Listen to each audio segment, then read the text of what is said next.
Hai kawan-kawan, nama saya ialah Vinayaka Marastu. Saya belajar di SCKT Ladang Sunli. Umur saya 10 tahun. Kod sekolah saya ialah ABD 3069.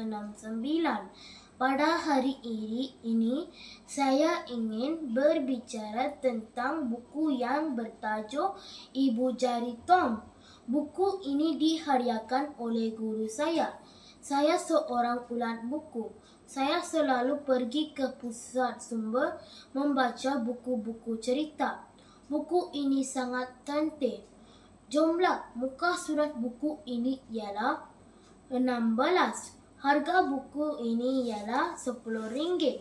Buku ini berwarna-warni. Buku ini ditulis oleh Dr. Azila Ali. Dalam buku ini terdapat banyak gambar. Tulisan juga sangat terang dan senang untuk dibaca. Nilai murni yang saya pelajari dari buku ini ialah kita perlu tolong-menolong di antara satu sama lain. Sekian, terima kasih.